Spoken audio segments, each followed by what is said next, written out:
Welcome to Alpine Paradise. In this series, we will give you the best tips and tricks to navigate the slopes like a pro. Today, we will be talking about Keystone. If you have not watched our first video about Keystone, go check that out now, so this video makes more sense. In this video, we will talk about North Peak, the Outback, and Bergman. Let's first talk about the way to get to North Peak. There are two ways to get there. First is to go down one of these runs to the bottom of Santiago, then ride up. The other is to take the Outpost Gondola to North Peak. If you want to get to North Peak ASAP, then I would recommend taking the Outpost Gondola. But if you want to get an extra run in, then I would recommend taking down one of those runs. There's one catch. This run, Mozart. Mozart is terrible. It is one of the worst runs in existence. What ends up happening is that everyone is wanting to get to the backside and it gets flooded. I mean flooded.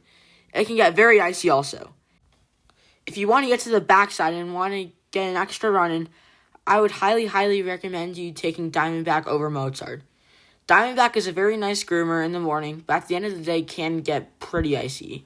So all that to say is that if you go in the morning and ski blacks, then go down Diamondback. But if not, take the Outpost Gondola. Let's talk about North Peak itself. North Peak has 7 blacks and 2 blues. Prospector is a pretty easy blue, and Last Almo is usually split. Half mogul and half groomed. This run can get very busy. If you want to ski blues, I'd recommend skiing other places on the mountain. Moving on to the blacks on North Peak, Ambush, Powder Cap, and Bullet are pretty typical mogul blacks and aren't that steep. Starfire is a groomed black and can be good in the morning, but in the afternoon gets iced out like Diamondback, and it's almost unskiable. Geronimo is pretty rocky at the top. Once you get towards the bottom, it gets better. Overall, I would just not recommend going to Geronimo unless you want to damage your skis. For Blackhawk and Cat Dancer, I have never been down them, so unfortunately I can't speak for them. But I'd imagine they're pretty similar to all the other blacks on North Peak. Now let's talk about the lifts Ruby and Santiago. Ruby usually doesn't see a line unless it's the end of the day or right before lunch, since everybody tries to get lunch or are trying to head back from North Peak in the Outback. Santiago can get a pretty good line because of all the terrain it serves, but usually doesn't get too crazy. The line usually looks a lot busier than it actually is. But if Santiago is very busy, then ride up the Ruby Express and then take the Outpost Gondola. This will get you there quicker depending on how long the line is. Let's talk about Bergman Bowl. The Bergman lift was added just a few years ago. Let's make our way left to right and talk about each run. First off is Univa. Univa is a pretty icy run and is not really worth checking out. Wichita is a fine run, but dumps you on to Jane's Journey, which is a terrible, super icy and congested run. And I would just not recommend going over here just because of Jane's Journey. Gary's and Torrey's are pretty typical bowl terrain and are pretty good. But if you do go down one of these, when you get towards the bottom, go towards the skier's left or the looker's right, so you don't have to go down Jane's Journey. Red is a very nice bull run and is one of my favorites. Ptarmigan, Buffalo, and Ute are all pretty much the same. They all have some trees, but not that many, which makes for a pretty unique experience. Last of all is 10 Mile. I touched on this a little bit in my last video. It is a very good green for beginners. It does not get as busy and as crowded as one would think. If you are a beginner or have beginner friends, then I recommend taking them here because you get the high alpine feel, even if you or your friends are not very experienced. One thing to know about 10 Mile is that if there has not been recent snowfall in about a week or two, it can get pretty icy, so be careful of that. Overall, Bergman is not that crazy of a bowl. It is still good, but nothing too special. Now let's move over to Erickson Bowl. The Erickson Bowl is accessible by the Bergman Express or by a short hike at the top of Bergman Express. Silver Hills is the most accessible, therefore making it the most crowded and gets very scraped off if there has not been recent snowfall in the last few days. Some people like to go down Tenderfoot Glades because it's not as busy as Silver Hills. I would not recommend doing this because once you get onto it, it is not a bowl for very long and just turns into glades. And the whole purpose of going to Erickson Bowl is to get into a bowl and not to ski trees. Now let's talk about this run out which Erickson Bowl dumps you onto. Coyote Caper. Coyote Caper is a very, very, very bad and flat run out. It is just absolutely terrible. So, keep up a lot of speed when you're going into this. I say a lot of speed because it is very flat, and if you do not keep up speed, you'll be pushing for a long, long time. This run out will dump you onto the bottom of the Outback Express and the way back lift. If you want to lap the Erickson Bowl, which I would not recommend doing, it would involve a 2-lift lap via the way back lift and the Bergman Express. Erickson Bowl is the type of run that you might go down once on a day, but not usually twice. Something to note with Keystone is that Keystone's bowl terrain is not bowl for very long. It's bowl for a little bit until you get into the trees, and it's not really bowl. So that's something to note about the bowls at Keystone. Now let's talk about the top of North Peak because it can be kind of confusing.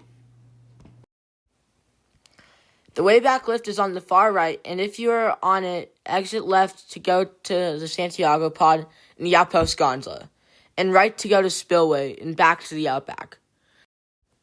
For Santiago, go right to get to Cat Dancer or to Spillway to get you to the Outback, or go left to get to the other blacks on North Peak or the Outpost Gondola.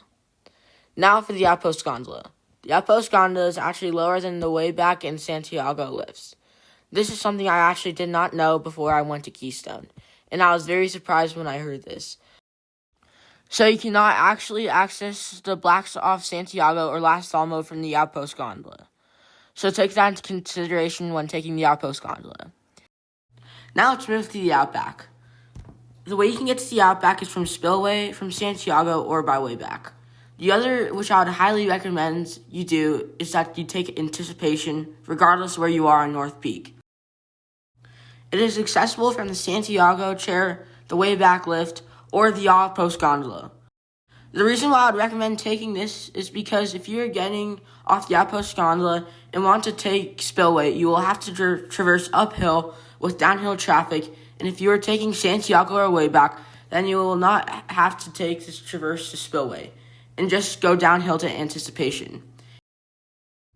Anticipation and Spillway are both very good blues, with Anticipation being split half mogul and half groomed, but both can get somewhat busy because of the traffic going to the Outback.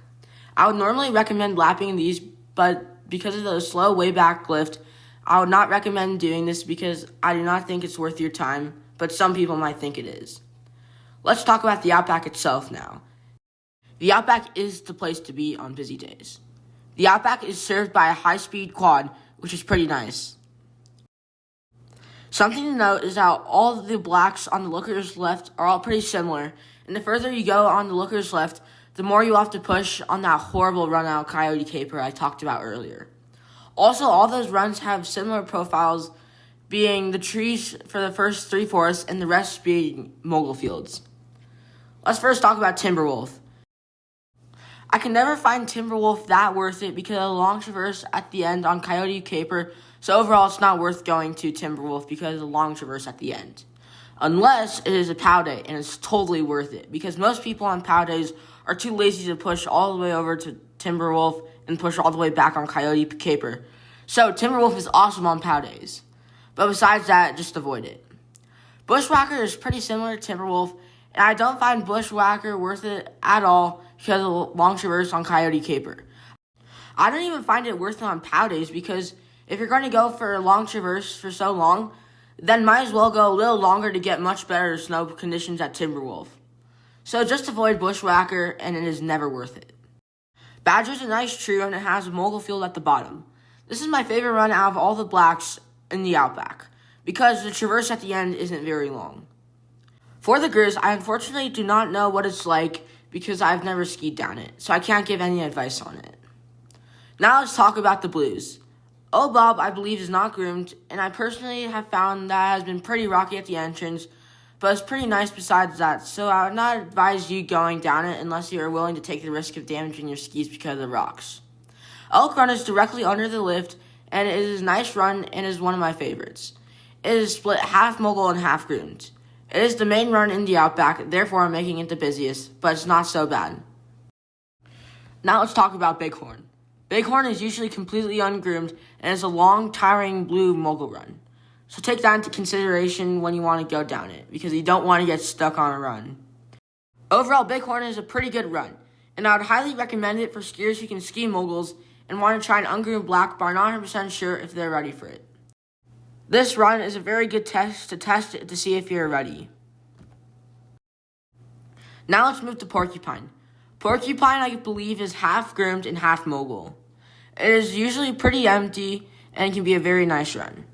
For skiers who want to learn how to ski moguls, I would highly recommend skiing a run like Porcupine because it is half groomed and half mogul.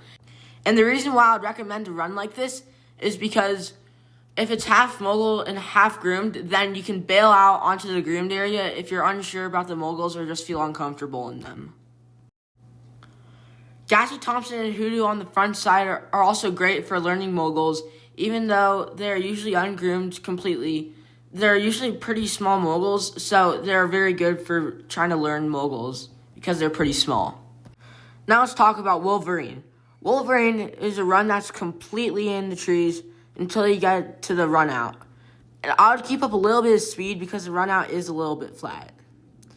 And for Wildfire and Pika Glades, I've never been down them, so I can't say anything about them, but I would imagine that they're pretty similar to Wolverine. So yeah. For the Hike 2 terrain, I have never done any of it, so I unfortunately can't say anything about it. But something I will say about the Hike 2 terrain is that the terrain closes around 1 or 2, so take that into consideration when you're doing the Hike 2 terrain at Keystone. Well, that's about all for Keystone. If you have any questions, leave them down in the comments down below. Like, subscribe, and check out another one of my videos. God bless you and your family, and I will see you on the slopes. Bye-bye.